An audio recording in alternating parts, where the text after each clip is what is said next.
I'm laying on my right side facing away from him, and I happen to look over, and his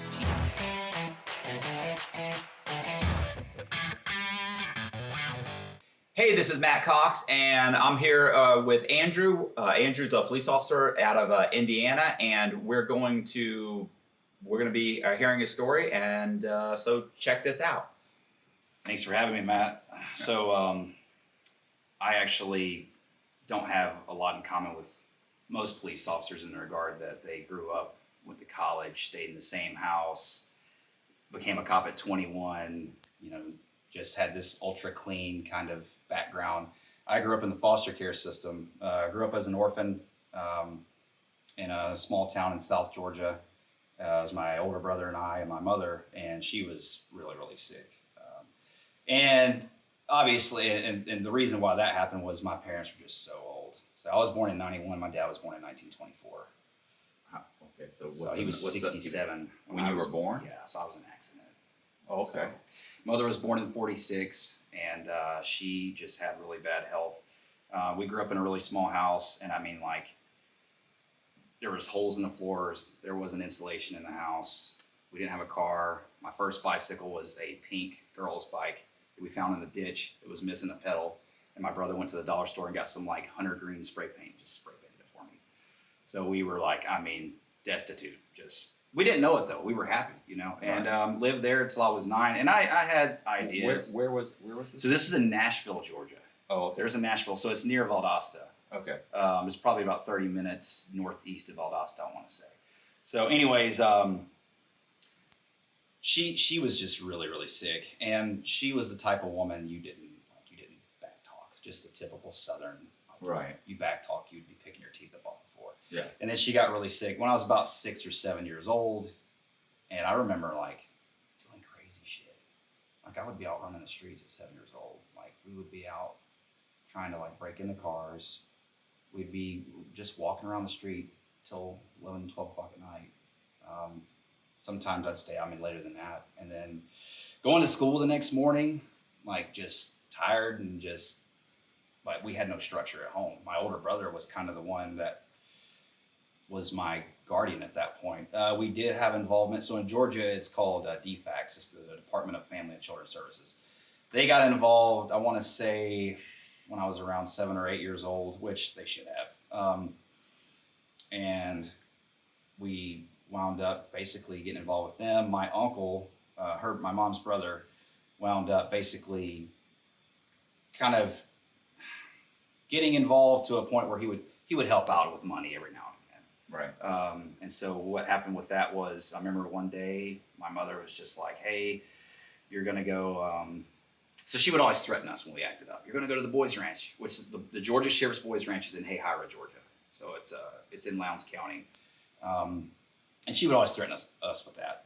And so one day I remember the ambulance came and got my mother, loaded her up, and I think my uncle or someone picked us up. And we wound up staying with them for a few months. And it was horrible. My uncle, aunt, and they were the type of people, they were in church every time the door was open. Right. Praise God, Sunday, Wednesday, twice on Sunday, Wednesday, all this, Fridays to help out with this event or whatever, and then they would treat you like garbage. It was that was what turned me off from going to church. And I'm not saying, obviously, all churches are like that, but it was a very fake kind of, let's maintain an image and all this stuff.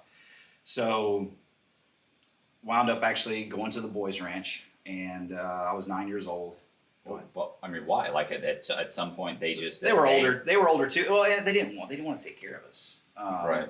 They didn't want anything to do with us. And at the end of the day, looking back on it, it is what it is. So my brother was 14. I was 9. We went to the Georgia Sheriff's Boys Ranch, and that place is rough. It is basically a place for. It's co-ed now, but it used to be. It was for a boy. It was a boys' home. It was all boys. So we go there, and I remember they had 5 cottages, and my brother went to one cottage. I went to another. So we had separate. They call them house parents. And dude, like I remember my house parent, Mr. Fender, walking up to me and going, "You know how to wash clothes?" No, sir. Or I said, no. He's like, you're going to say sir at the end of everything you say to me. And he was just very serious. And he's like, you're going to learn. And I was like, you know how to do this? No, you're going to learn. And you woke up at 5:30 in the morning, and I can still remember he'd walk down the hall. Get up, get out of them. You're wearing my beds out. Get up. And dude, it was, you walked to the fucking chow hall, dude, like dining hall. It was a separate building attached to a gymnasium. So we look like the Walking Dead because guys are still half asleep walking, just skulking along, and we'd get in the chow hall and you'd go in there, and every meal, dude, may I be excused? This sounds like Coleman. Yeah, and that's what I was telling you, dude. Like the parallels, man.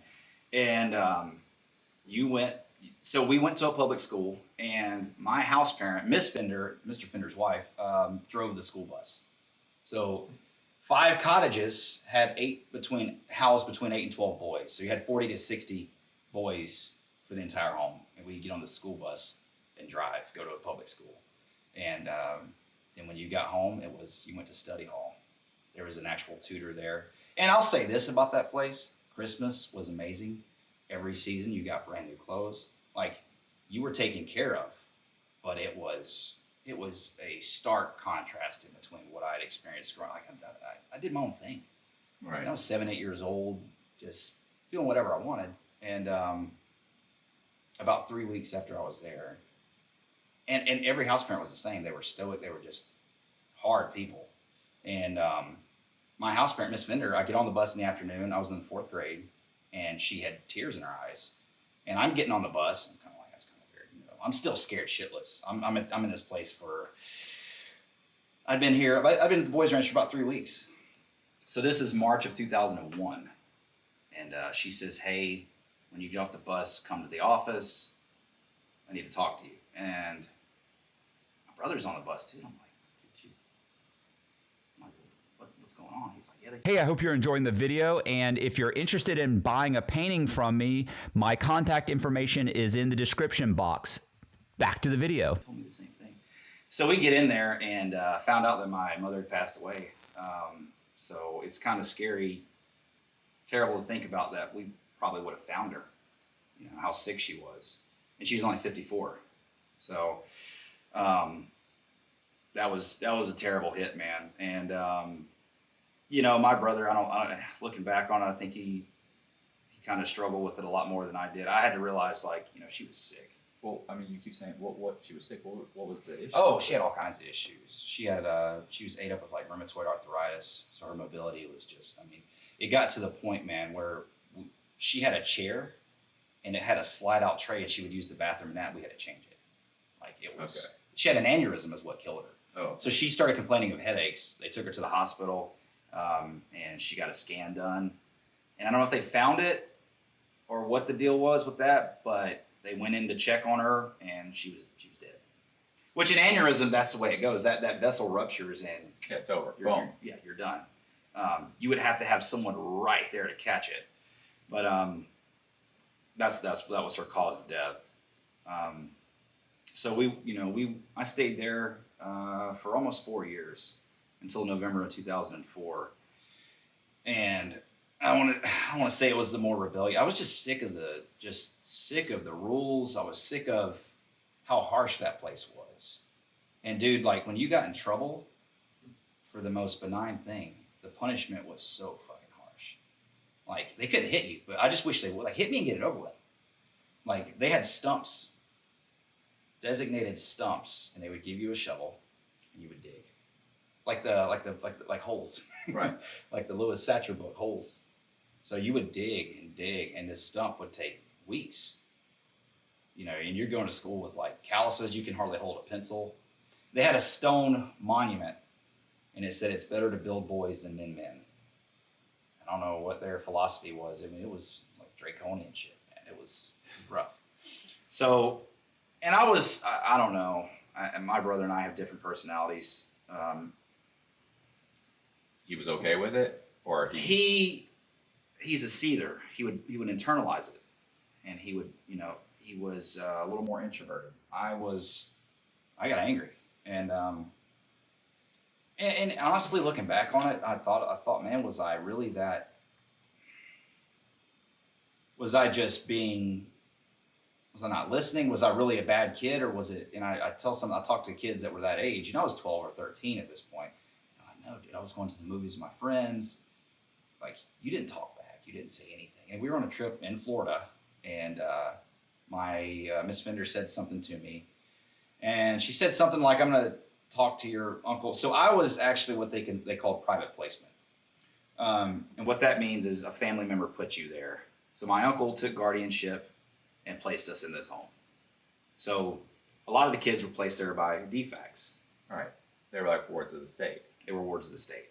So I became a ward of the state at 14, but I'll get into that. So we were there, and they would, and I'm telling you, like, my first 2.5, 3 years there, I was the good kid. I never, like, you couldn't chew gum. But yeah, the kids would chew gum, and the house parent walked by, they'd stop.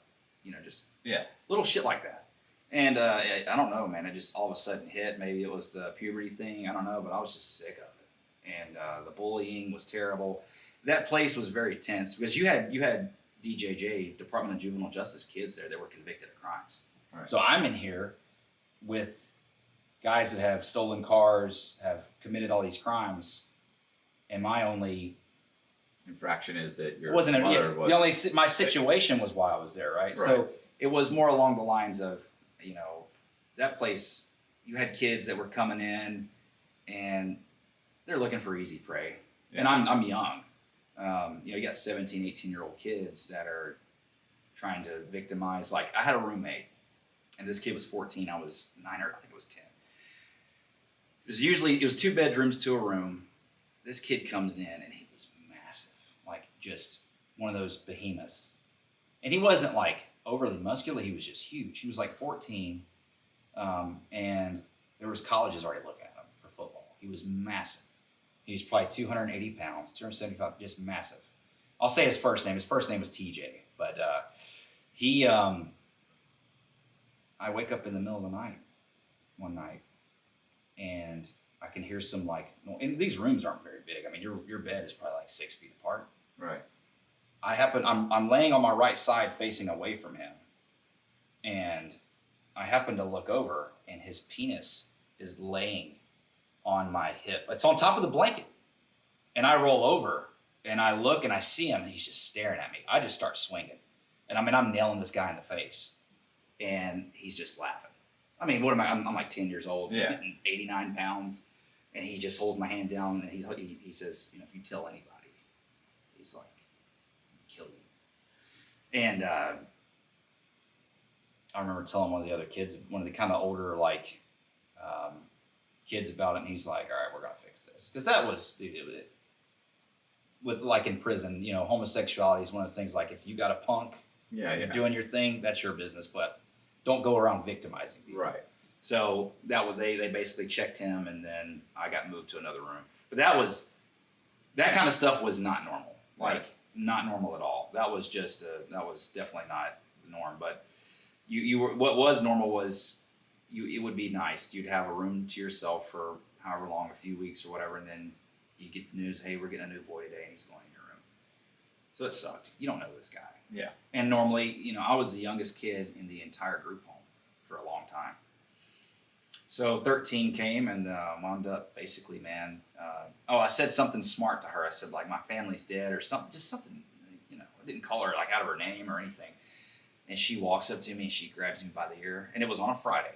She said, Monday, you're gone. And dude, I've been at this place almost 4 years.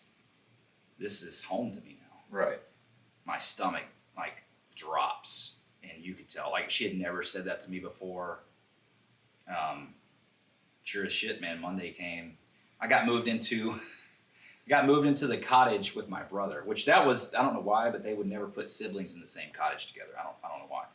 So I wound up, but I don't get roomed with my brother. I get room with this he's in prison now. I get room with this guy named John, and John was scary as hell. And he loved me. Thank God. Right. He was one of those guys, just, he wound up basically, and my brother's house parent was worse than mine was. She was, dude, I hated her. Hated her guts. So when we got in the office to get told the news her mom died, she basically just was like, your mother's dead. Miss Fender was trying to ease me into it, like, hey, you know, your mother's been really sick. And I remember trying to focus on her, and she's talking to Alan, my brother, and then all I hear is Alan go, Mom, our mom's dead. And she's like, yep, just fucking, I hated her. So, you know, she thought the idea of moving me in a room with John would be like some kind of scary tactic. And we wound up like playing video games till 3 a.m. and just doing silly shit. I would cover for him when he snuck out because he was sleeping with one of the house parents' daughters. And I would cover for him, you know. So, what did he end up going to jail for? Prison? I don't know. My brother, he was my brother's age. Yeah. And I just know he's in there for like a long time. I don't know if he killed someone. I don't know if he tried to kill. I don't know. I know he was a drug dealer for a while. But the last time I saw him was like 2004. Almost 20 years ago. So. Hey, sorry for interrupting the video, but I want to let you guys know that if you join my Patreon at the top tier, every single month you get a different painting, and the contact information for my Patreon page is in the description. Back to the video. Curious. Yeah, so, and a lot of kids, like kind of what we were talking about, a lot of the kids that I was in there with, they're in prison now. Mm-hmm. You know, like I had a guy message me on Facebook. And he's like, hey, bro, he sent me like these 10-second audio clips. And I was like, what the hell is this? And it's a bunch of guys like rapping. And I was like, oh, what are you doing? Yeah. And he was that kid. He was one of those kids, and I hate to say this, but it's true. Growing up in that environment, education was kind of the last priority. Right. I love to read, like to this day.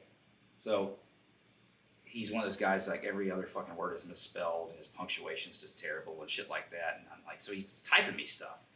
And I'm like, dude, how are you and everything? And he's like, I'm in prison. And I was like, what? I was like, how long are you in prison for? He's like, 10 years. This is my, armed robbery. He's like, hey, can you send me some money? I was like, dude, I'm a police. I was like, I can't talk to you. He's like, well, I don't want to get you in trouble. And I was like, hey, sorry to hear that. And the COs confiscate your phone and they see like you've been messaging me. I just want to stop the conversation because I don't want to be. And I hate it for the guy because I knew this kid. I was roommates with him for like a year and a half. I don't know. It had to have been peer pressure or something.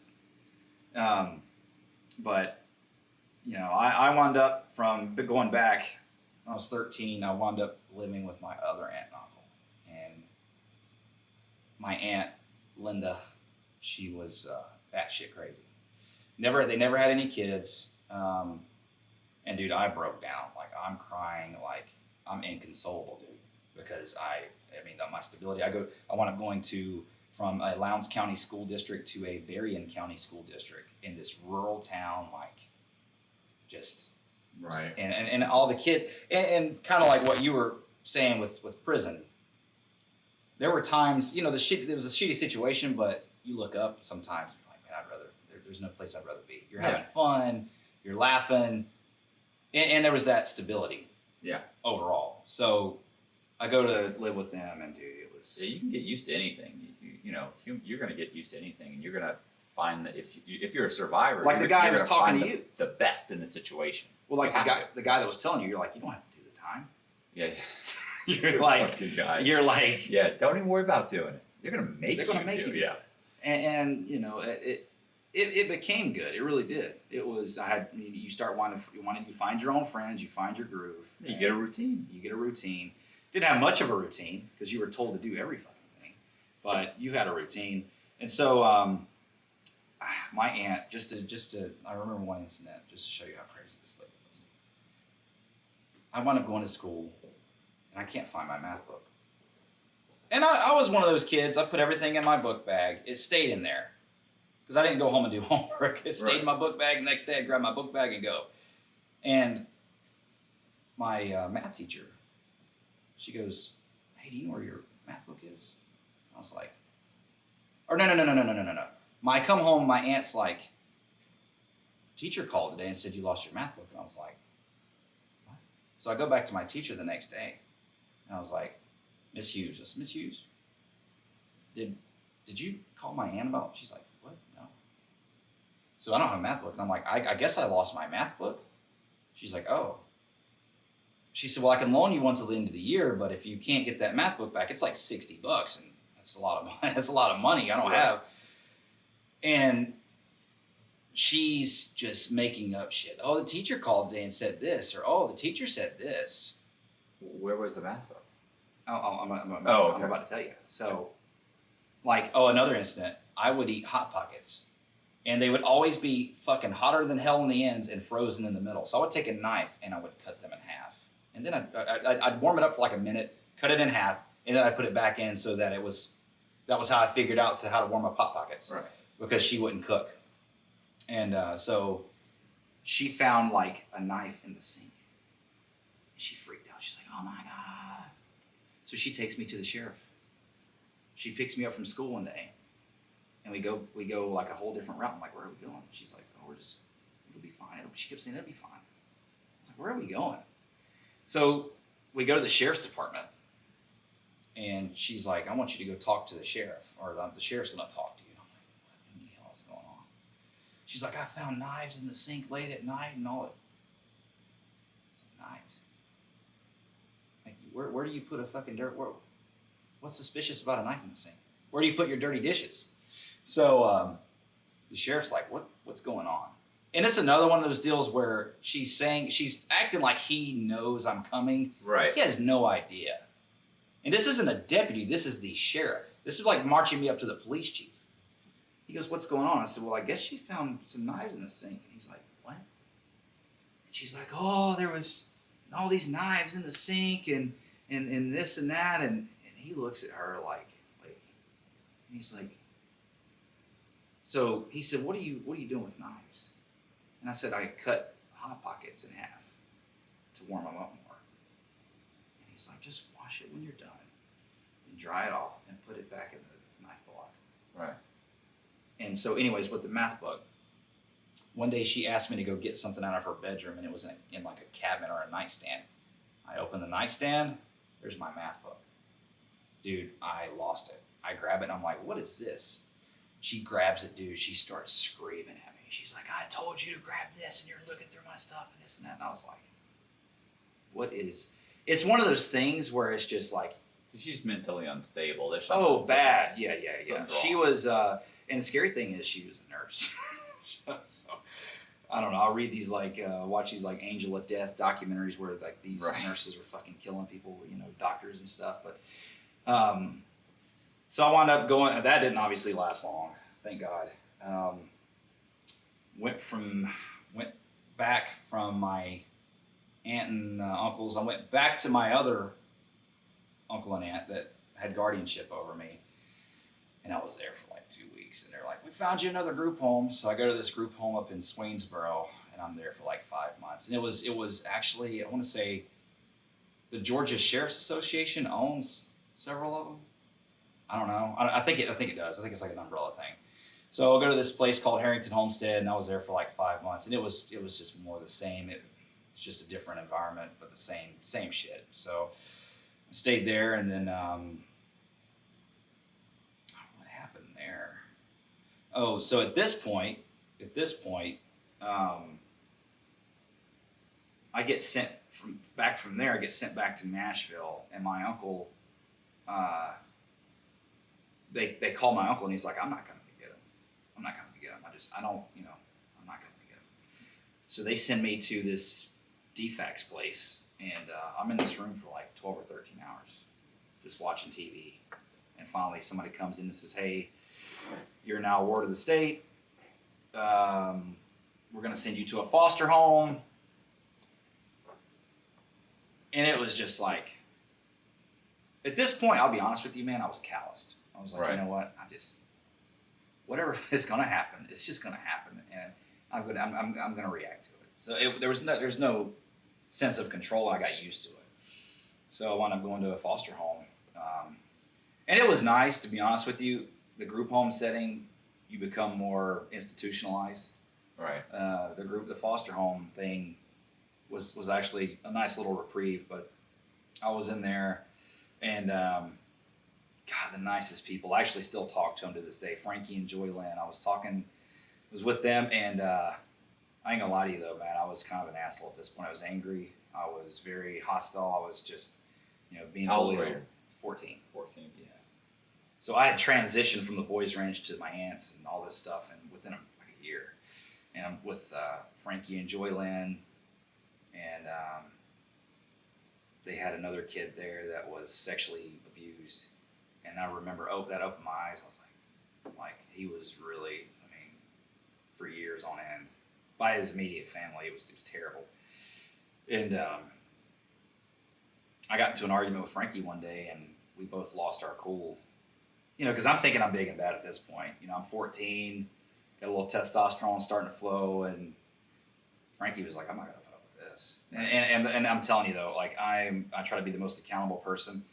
The boys' ranch was a whole different animal, but this was kind of my chance to get some kind of normal life. Right. Because we went to a school, they were the nicest people, man. And wound up leaving from there, and I go to the worst place that I've been yet. It was a combination of the strictness of the boys' ranch combined with like just a shitty environment. So I'm in a single wide trailer, and I go in this place, and this old lady smokes like a freaking chimney, dude. Her house, like her fucking walls are yellow, the blinds are yellow. There's no doorknobs in the door. And I come in, and there was like just a huge, like a thing of cat litter with like, there's all these cats walking around, just filthy place. And I remember I had a caseworker at this point, Angela, and I was telling Angela, I was like, the state of Georgia allows this? She's like, that's all we got. So Yeah, you run through all the better places, right? Well, no, not necessarily. I don't know exactly. Your caseworker, a lot depends on kind of how proactive they are and how much they reach out to different agencies. I don't really know. My wife actually has done that. She worked for the Department of Children's Services in Indiana, and from what she was telling me, it's kind of how, like, with their caseload and everything. I don't know how it was in Georgia with Angela, but I wound up going to this place, and she was like, it's going to be temporary, just kind of hang in there. So I did. And it was horrible. Like this lady had 2 small kids, and she had this 7-year-old, and he was just the biggest. She tried to spoil him. Feeble attempt at spoiling him because she was dirt poor. And I won't say she was a bad person. She took kids in from group homes and stuff. So at least she had that. And she was just crotchety old woman for the most part. She smoked like crazy. But one of her younger kids, his name was John, but she called him Bubba. He spit on me one day, like spit in my face, and I slapped the piss out of her. And she comes out, she's like, "What happened?" And I was like, "He's like literally just right in my face." And this kid would just walk around spitting all the time. He was just, he was 7 years old, probably didn't know better, saw it from, I don't know. And I was like, look, like, I'm not going to have someone, like, you're not going to spit on me. Right. No.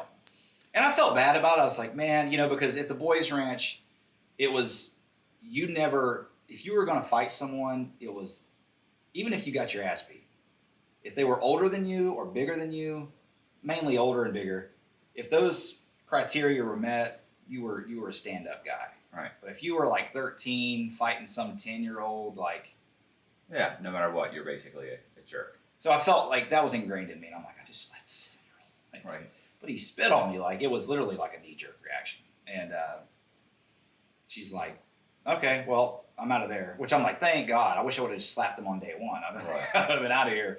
So, yeah, I wound up going from there and going to another group home that was in a kind of a subdivision.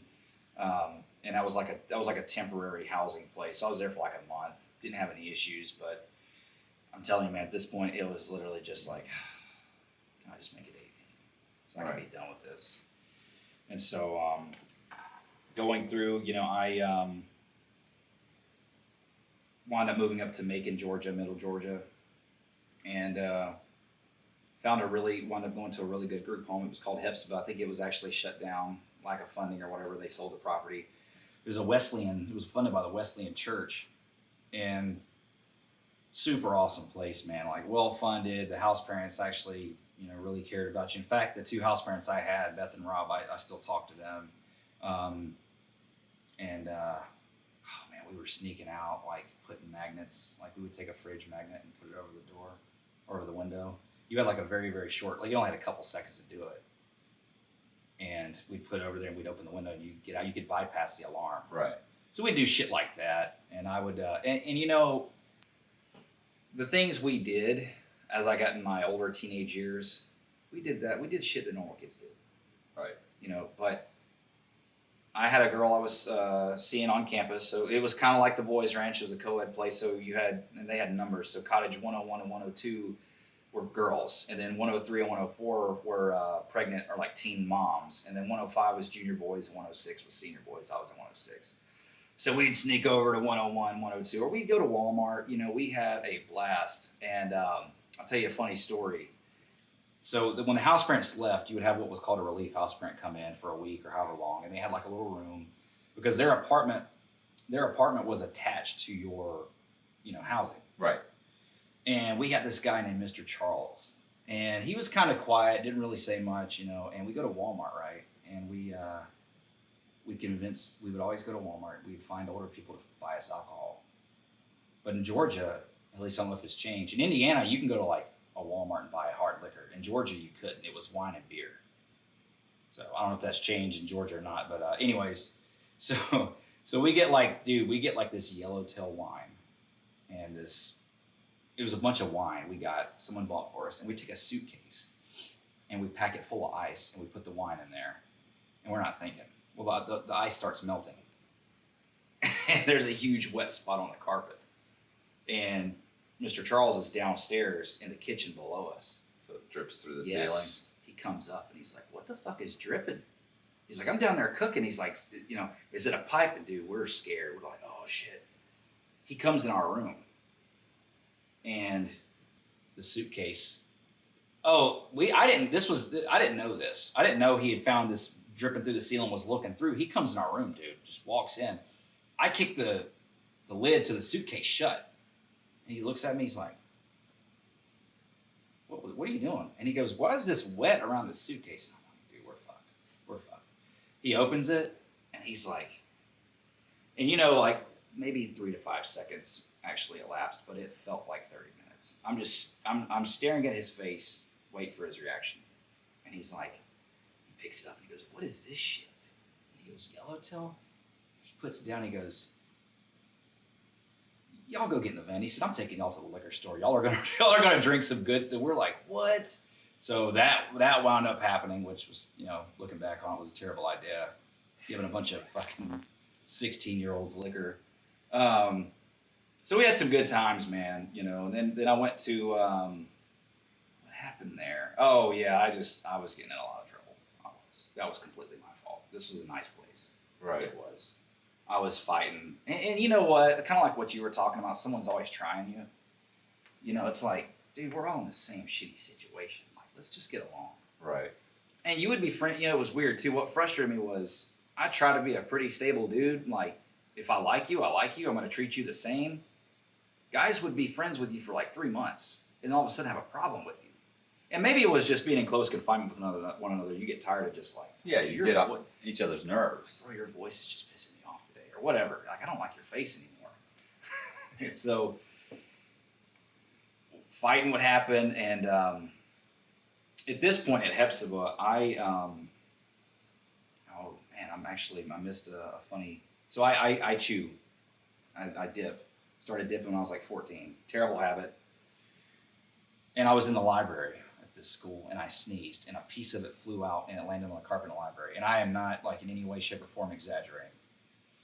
One of the librarians, or whatever, steps in it. She screams like she just stepped on a fucking severed head. Ah! And there's 2 classrooms in there. Well, a senior, a 12th grader, had given it to me. So he dimes me out. I got charged and put on community service for $600. Stanley Steamer came in. I'm not kidding you. $600 to clean this library. They're like, no, we're not going to clean one spot. And I was like, the teacher, I loved my teacher at the time. She goes, why can't you just get a fucking rag and some 409 or whatever and just Right. wipe it out, carpet cleaner. No. So yeah, I got like 10 hours of community service, and then I wound up working. So at Hepzibah, they had a farm, they had a gym, they had a maintenance center, and you could work there and make like $3 an hour. So I wound up working I'm forced to work at the maintenance shop, and the director, his name was John, and John was just like, "Oh man, you're so angry all the time." And I'm just like, "Yeah, whatever. I'm washing cars, changing oil, just trying to work off my community service." Right. And so one day, after a few weeks of this, whatever, John comes out, and he goes, "Hey, I got to talk to you." So I go in his office, and he's like, "Look, I've emailed the director, and they sent a letter to the judge that I typed up, and they have dropped the community service, dropped the amount of money you owe, whatever it was at this point. I don't know. It started out $600, but he's like, but I want to know if you want to continue working for me."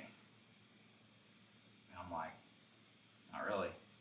And he's like, "Well, I think this is good for you. You doing something and doing something positive and all that." So that's what I wound up doing. And they had this program where you could actually, they call it the mentor program. So your mentor, obviously they're vetted through a system, like make sure they're not like some criminal or something. You could go home with them on a weekend out of the month, and then if things went well, you could go spend Thanksgiving and Christmas and all that stuff at their house. So that's what I wound up doing with John. And John had like several other boys. Like one of the kids lost his mom, or his mom was like a drug addict, and he was always getting like bad letters from her, and it was just messing. Like guys in prison would get a Dear John letter. Yeah. And they're like, "Oh my God, man!" So it was kind of like that with this kid.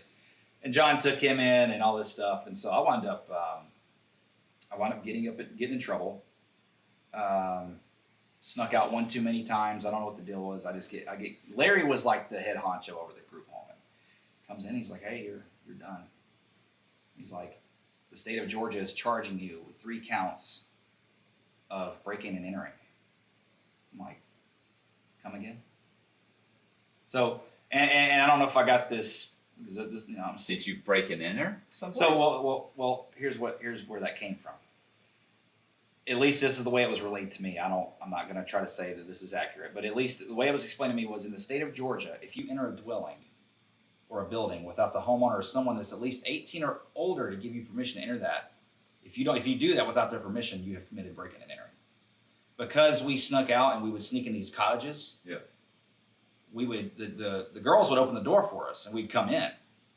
So right. the house parent didn't know. Yeah. So I'm assuming that's where because we never went out and like broke into a business or It's like burglarized. unlawful entry. I don't know exactly. I know in Indiana it sounds like it's unlawful. Where I was invited. Maybe it was a scare tactic, man. But I got put in the back of a cop car and everything. And he's like, "You got a court date, this and that." And I'm like, I got caught one night. We're out just we'd go to Walmart. I don't know, do stupid shit, walk around, just trying to relish the freedom, I guess. But, right. So I wound up getting sent to like this lockup facility, man. And I was there for like 18 days. It was like a temporary housing thing, but it's up in Covington. And dude, you had a normal bed, but they had sensors on the wall. So if you tried to get off the bed, it would trigger that. And it was crazy. I was going to run away. So I'm going to run away. I've got they had like a little like communal area, and there's these snacks. And I remember I was like, every day I'm playing this shit.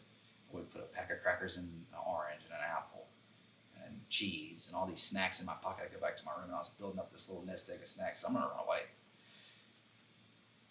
I'm not a deeply religious person, but I remember at that time I kind of was. I'm like, "God, please save me from this." And it was on a Thursday. And Friday night I was going to run away.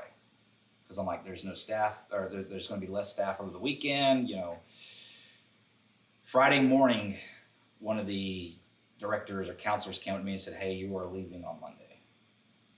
You're going to go to this group home." And I'm like, nice. I think it was in Macon. And this place was horrible. It was horrible, man. It was like Hepzibah on meth. It was like a ran down, it's called Georgia Industrial. So even the name, they didn't put any creativity behind the name. It was just Georgia Industrial. So we're there, and it's more of kind of like, it was the worst group home. So the worst foster home was when I was in the trailer, but this one was the worst group home by far. And dude, it was like all the kids there were just like gang. Everybody was a gang member, you know, that kind of thing, which not legit gang members, but. And so we snuck out, man, and we just doing more of the same crap we were doing. It was an older building. They didn't have alarms. It was great. And I was there I was at HEPSPA for 1 year and 3 months. I don't remember exactly how long I was at Georgia Industrial, but did the same shit. And so they had a risk assessment, level 1 through 5. I was a level 4. Level 1 was like, they try to find you a foster home. But Right. level 5 was like, you need to be in a like lockdown facility. Right. Level 4 was where I was at. I was teetering on becoming a level 5. So wound up going and getting called in, and they're like, look, you know, you've got 2 choices. You can let John adopt you, or you're going to YDC, which is a youth detention center. So it's kind of like, what is that? How old were you? 17 Okay. at this point. John basically didn't change my last name. I went and stayed with him and bought a $700 car. And you know what's funny is that's when all the problems stopped. Right. And I think at 14, it was 14 or 15, I got interested in becoming a Navy SEAL. I was like, that's what I want to do. I found out how hard it was. And I started reading all these books. And when I moved in with John, I started going to school. I didn't have to sneak out anymore. He had, and I love his attitude was like, look, you can go do that stupid shit. Like, you and your buddies go walking around at 1 o'clock in the morning, but you don't have to do that anymore. You're gonna pay for your gas. You're gonna pay your phone bill, and I will pay for the basic necessities. But I worked at Kroger. When I got off of work, I worked.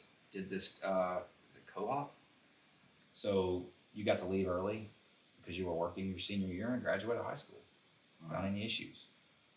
So, and then I went into the military that summer, and The Navy? yes, So you did go to the Navy? yeah, I went to the Navy, and oh my God, man, there was.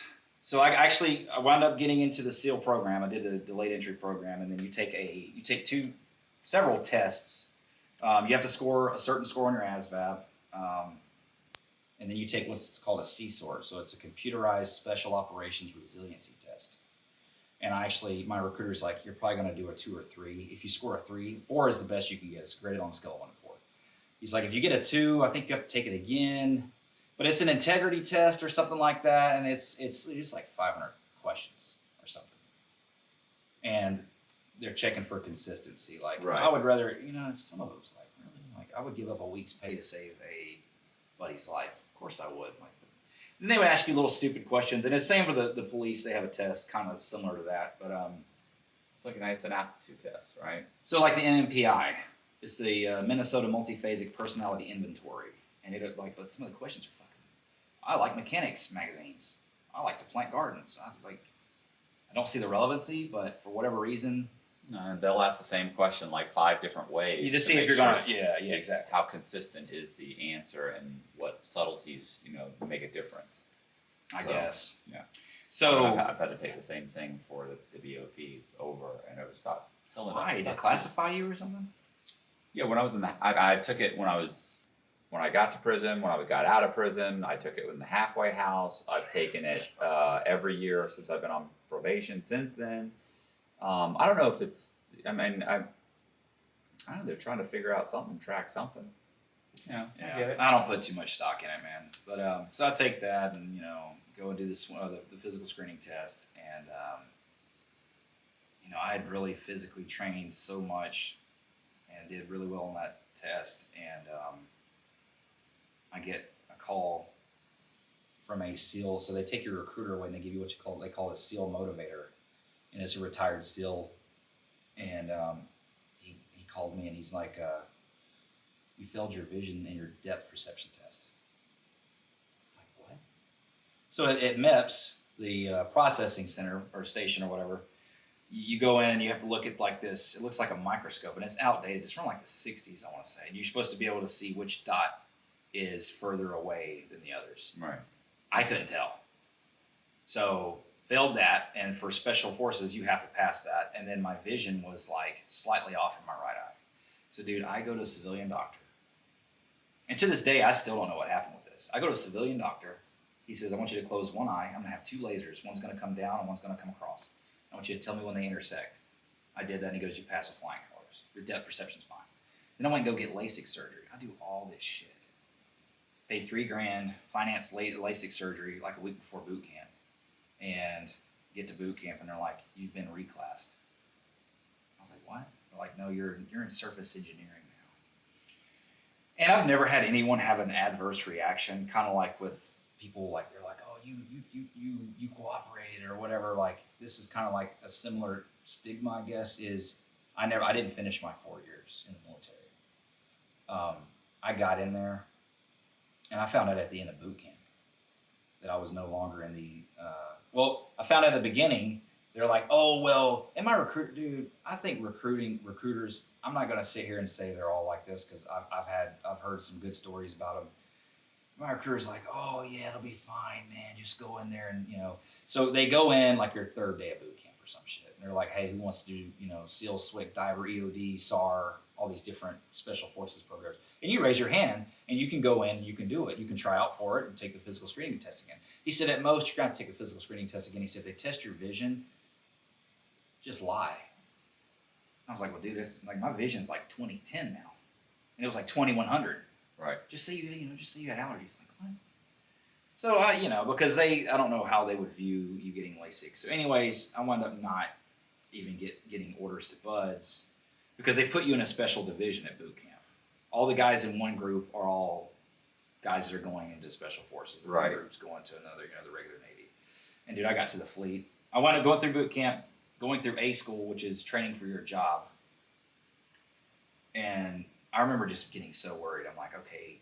Then I find out I'm going to Japan. And I get this, I can't remember what they're called. They're like an advisor. They sit down with you and say, hey, your orders are to Japan, you're going here. And I'm hoping for whatever reason I'd stay stateside and I could try to work on this, because there's ways to, depending on what kind of ship you're attached to, there's administrative ways to get into that program.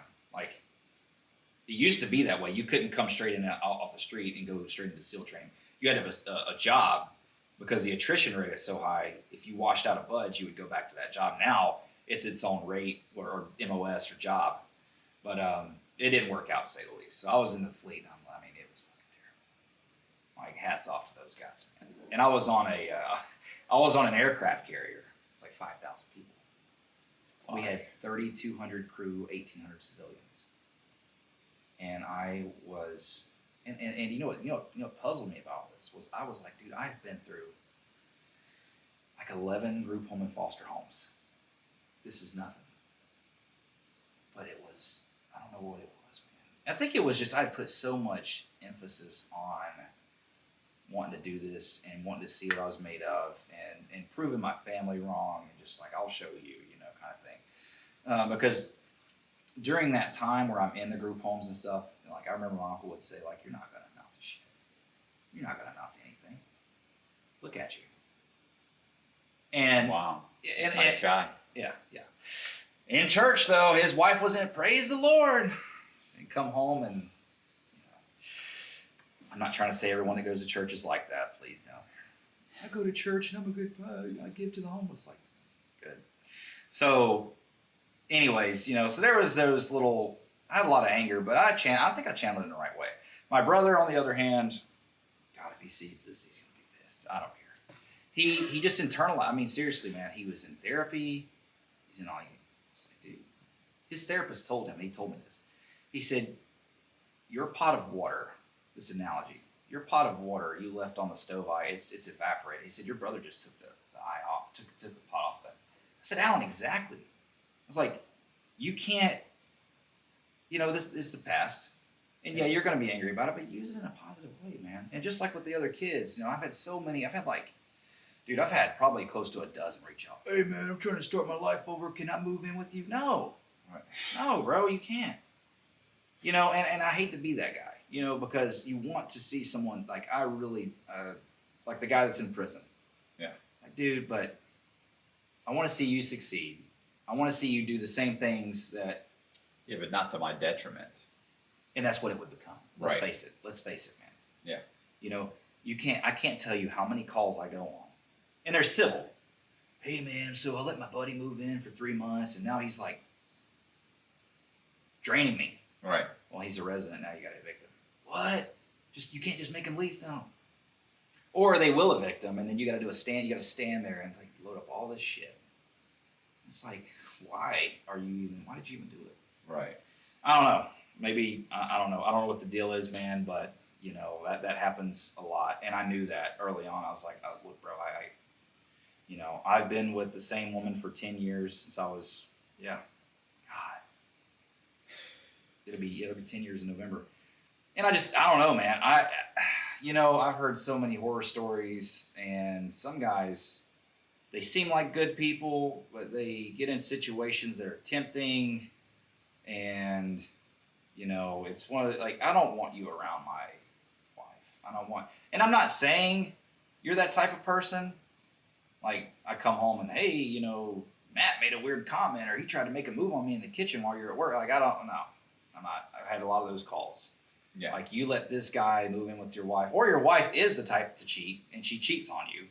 Surprise, surprise. Now I'm stuck in the house with you. Yeah. And, dude, like, I think it takes, like, it's like a month. It's like 30 days for them to get their stuff. I mean, I'm good. Hey, so I appreciate you guys watching. Do me a favor, if you like the video, hit the subscribe button, hit the bell so that you get notifications of videos like this. Leave me a comment in the comment section. I try and respond to as many as possible, and share the video to all your friends and family. I really appreciate you watching, and see ya.